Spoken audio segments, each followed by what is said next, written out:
I think the starting point, again, I'll say something negative, then I'll say something positive about the United States also.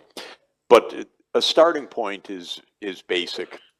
The US is 4.1% of the world population. As I've said, it's about 14% of the world GDP. It's somewhere around 14% of the world's CO2 emissions. It's important, but it's not decisive. If you measure GDP at so-called international prices or purchasing power prices, China's about 30% larger than the United States today.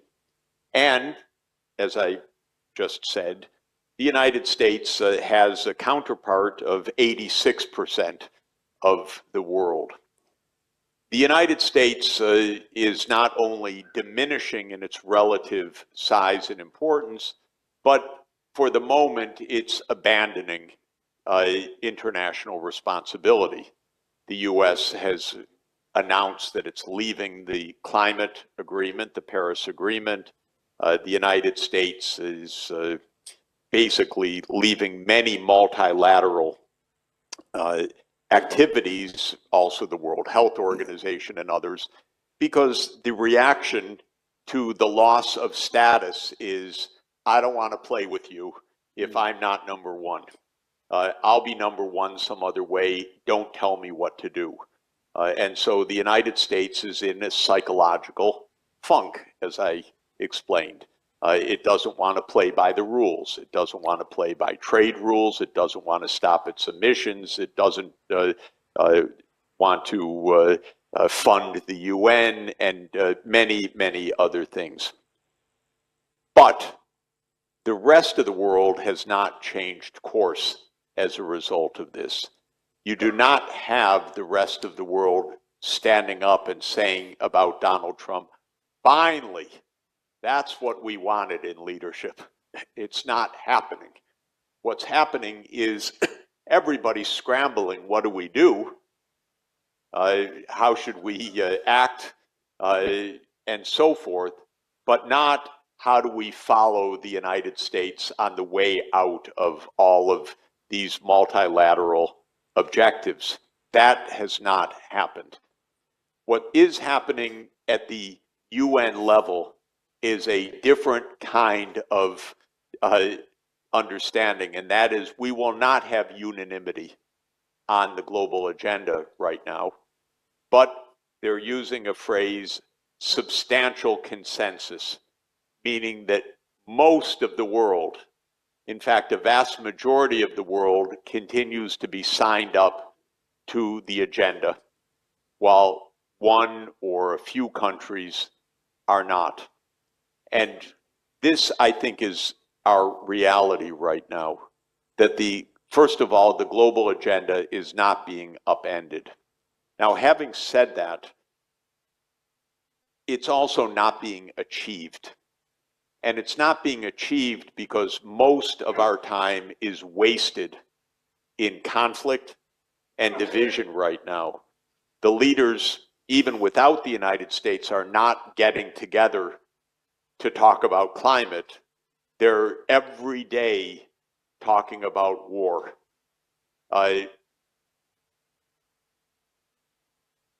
Every day, virtually, the Prime Minister of the UK, President of France, Chancellor of Germany, and Prime Minister of Poland meet with Mr. Zelensky.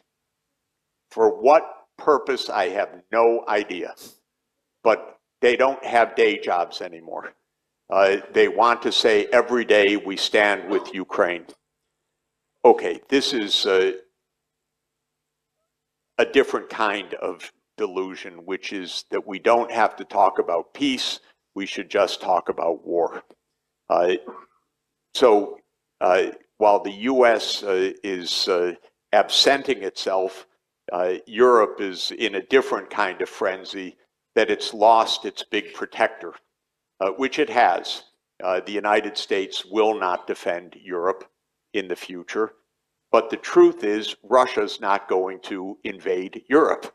And so there's a different kind of fantasy that's underway, which is that Russia's about to show up on the doorsteps of Paris as if we were in 1815, rather than in 2025. So this is also a waste of time for us. There's lots of waste of time. The Ukraine war is a profound waste of time. There is no reason for it other than that the United States wanted to expand NATO, and when Russia said no, the United States said, we don't care what you say, and it finally came to blows. That is the essence of this war. And the essence of the war in the Middle East is also absolutely straightforward.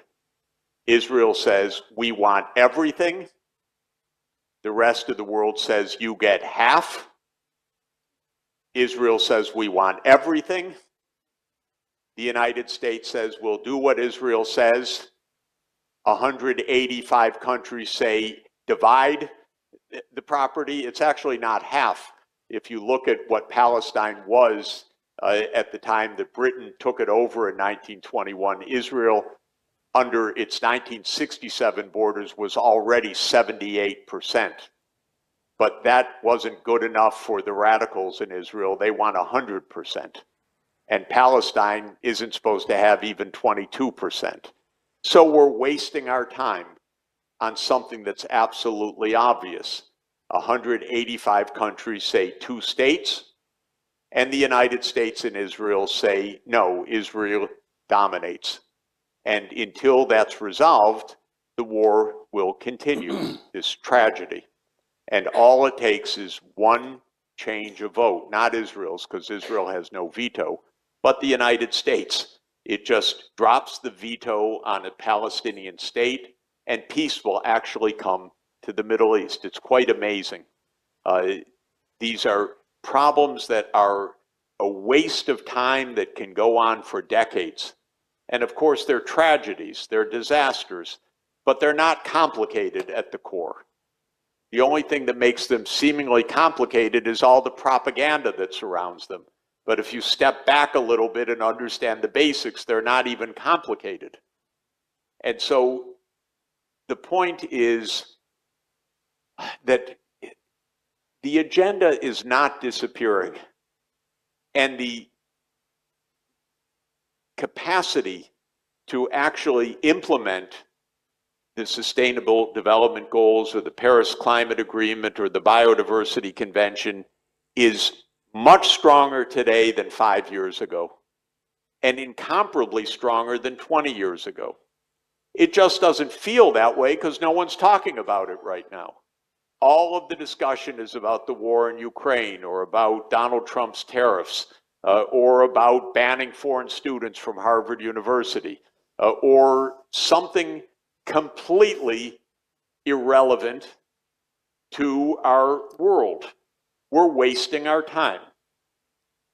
My view is, though, most of the world is not part of that. That's the dominance of the news cycle, but not what most countries want, and not actually what most countries are doing. Again, I'll refer to China. China's an extremely serious government. It's got plans, it's got objectives, it's got 10 and 20-year perspectives, and it's building those.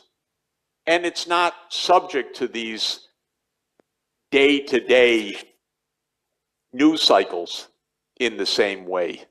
And I think with ASEAN, it can be the same and should be the same. And I believe that's true of most parts of the world.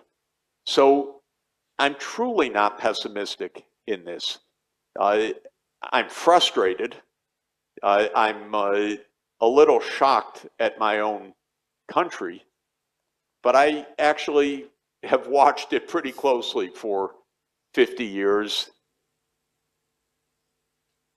A character in Hemingway's novel famously is asked in his novel, The Sun Also Rises, how did you go bankrupt? And the answer is, first slowly, then quickly. one could say the same thing about America's political crisis.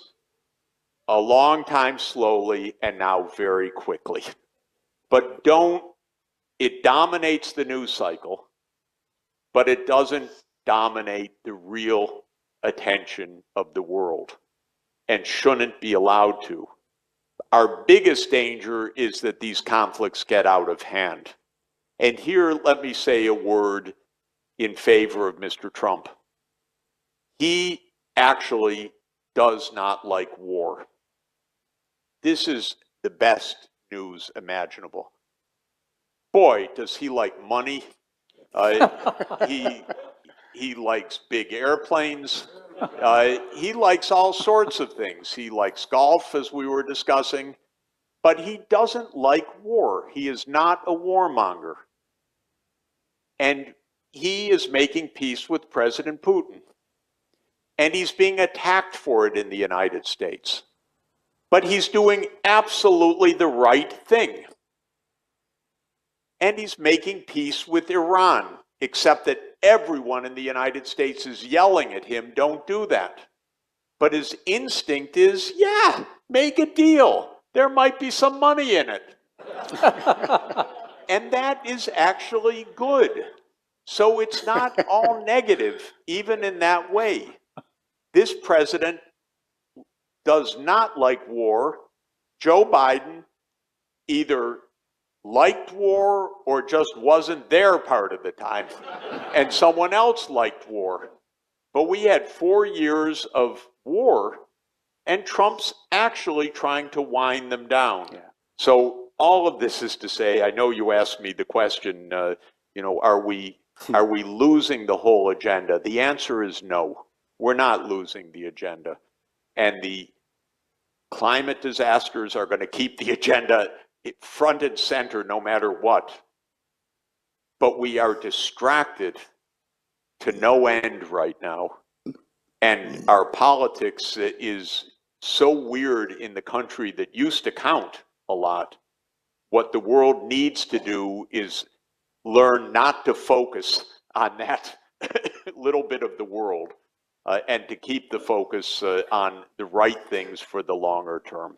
And incidentally, I looked up today when the US government announced yesterday no foreign students at Harvard, which is a shockingly self-destructive action. Of course, not by Harvard, but by the government.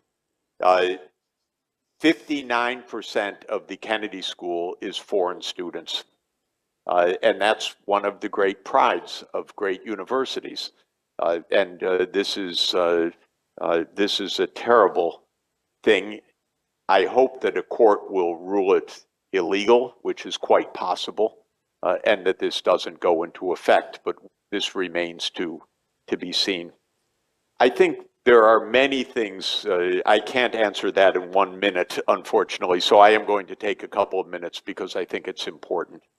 There are no pure types of government, and there are no single, simple, ideal types of government. And therefore, the idea that we are good and they are bad is a very dangerous starting point. It's, I thought, the biggest mistake of the Biden administration. He said, the world is in a battle of democracies versus autocracies. First of all, if you start with the idea that the world is in a battle, you make a self-fulfilling prophecy. You divide the world. Second, if you do it that way, you end up missing all of your own failures and obsessing about the limits of the counterpart. In the Bible, I call it, my recommendation, I say, is my recommendation is Jesus Christ's foreign policy. The reason is that in the Gospels, there is a famous moment when Jesus says to the counterpart, why do you point to the mote in the other person's eye when you have a beam in your own eye? And the meaning of the passage in the Bible is, Why are you complaining about the other? Clean up your own act. And so I think that this is actually truly from a behavioral and diplomatic and respect point of view, how we should behave in the world anyway. We should say, we have our failings. And by saying that, you help the others to say, oh, no, no, no, we have our failings. And you reduce the threats and you increase the mutual understanding. Everyone can say, my God, we're failing together. We all have our problems. But instead, the approach is, you're evil and we're good. And this goes over time in the propaganda of the government narrative and in the media. So Putin is pure evil in the American media. China is pure evil in the American media. This is, to my mind, both dangerous and absurd. Working with the Russian government, working with the Chinese government, this is completely contrary to reality. I've said if I had to choose which government has been most effective in the last 40 years, I would say China, actually. Why? Because China lifted a country from poverty to prosperity and with increased freedom of the population. Not political freedom, but increased freedom. And this is an incredible success story, one of the greatest in history. By the way, how did China do it? They followed Japan's model. This is what Japan did first in the Meiji Restoration, and then it did it again in the 1950s and with Ikeda, a decade of doubling of income. Japan taught the rest of East Asia how to make a rapid economic growth. And so this is not, by the way, not an enemy, nor is it something unfamiliar. What China's accomplished is very familiar. It looks like Korea's accomplishment, it looks like Japan's accomplishment, it looks like many other countries of the region. It just did it at a vast scale, which is all the more impressive that it did this. So I would characterize China as a highly successful governance structure that is meeting the needs of its population in a quite brilliant way. Now, China's government will continue to evolve, no question. They use the word democracy all the time, by the way, not as propaganda, but as their understanding of this process. And moreover, on one side, China won't evolve so much because China has been a centralized administrative state for 2,246 years, since 221 BC, when Emperor Qin Shi Huangdi first united the Qin Empire. I know that because Lisa wrote a paper about that when she was in 7th grade. So that's the first time I learned about that. But the truth is, China has been a centralized administrative state for more than 2,000 years. And so Xi Jinping looks like an emperor. It's not a surprise. That is the cultural tradition. That's culture. And that's real.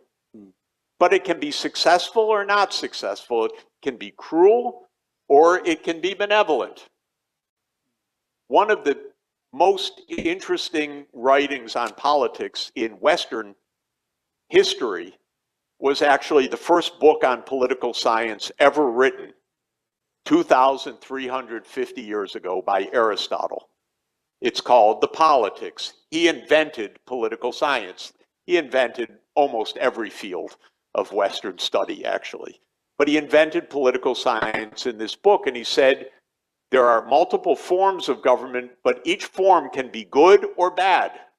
You can have monarchy or you can have tyranny. That's government of the one.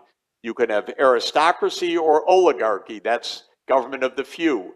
You can have republicanism or you can have mob rule. That's government of the many.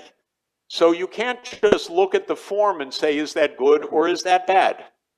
The tradition in China, and it's not an empty tradition, is that the emperor must convey Confucian ethics to rule, that you rule by the ethical leadership. What an interesting, nice tradition. Nothing like this in the Western thought. In the Western thought, you have Machiavelli.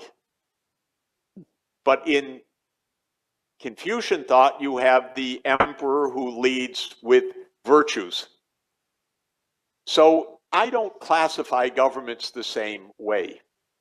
And what I do believe is that we need to deal with each other with mutual respect and a lot of dialogue.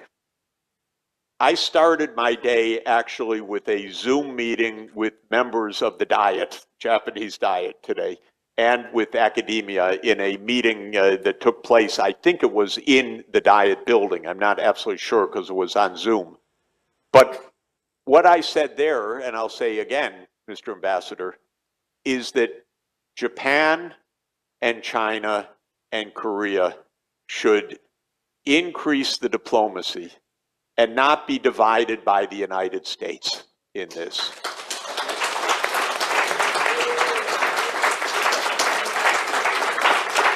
And I pointed out something, if I may, with all respect. In 2,000 years, China never invaded Japan. Not once. 2 footnotes. In 1274 and 1281, the Mongols, when they were in control of China, tried to invade Japan. And the kamikaze wind both times defeated the Mongol fleet. But other than that, China never invaded Japan, never even tried to invade Japan. Japan, unfortunately, tried to invade China a few times.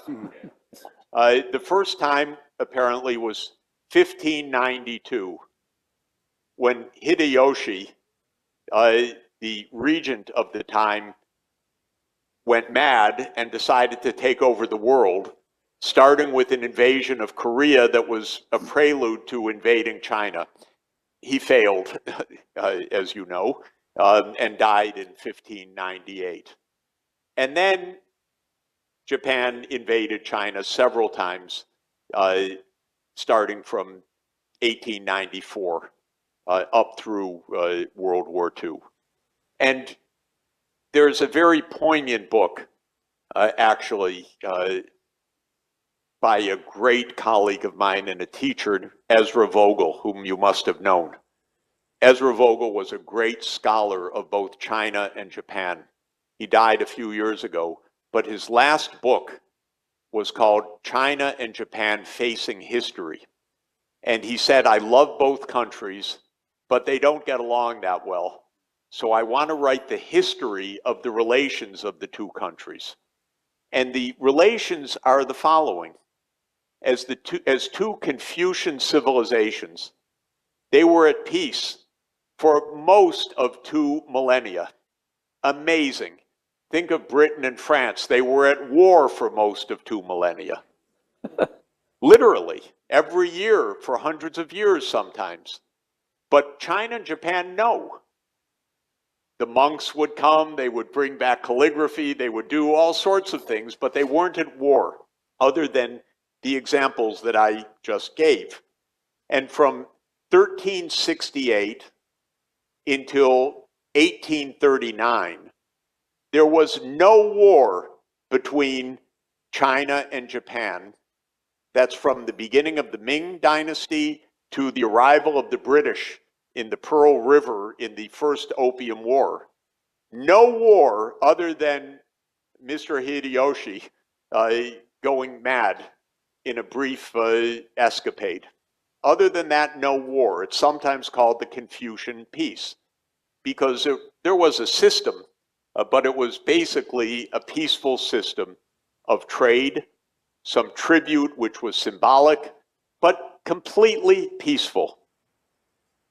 Then came the British, then came war, then came Japan's astoundingly successful economic development, starting with the Meiji Restoration, which started in 1868.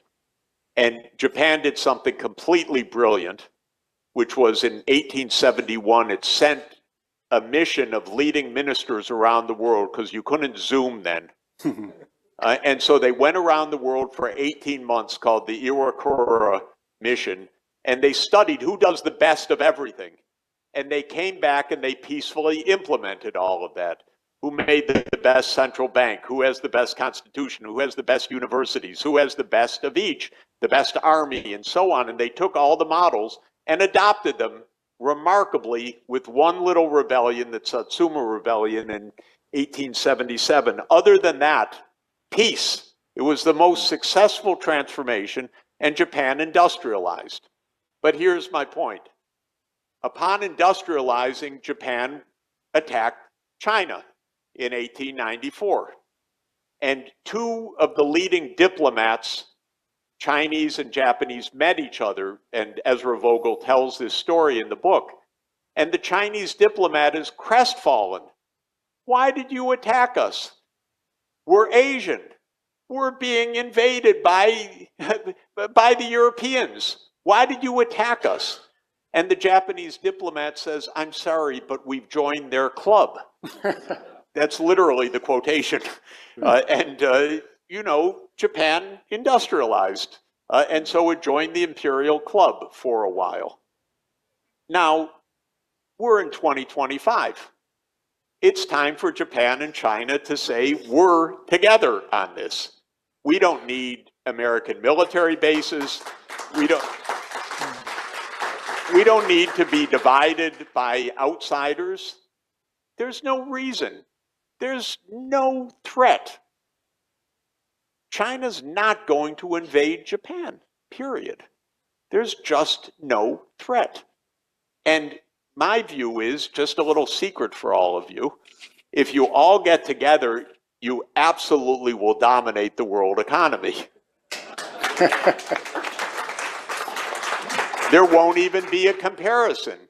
If you put together Japanese skill, Korean skill, Chinese skill, ASEAN skill, oh my God, no one could possibly compete. It would be a little nasty for the rest of us, but truly, why are you divided anymore? Yeah. So this to my mind is the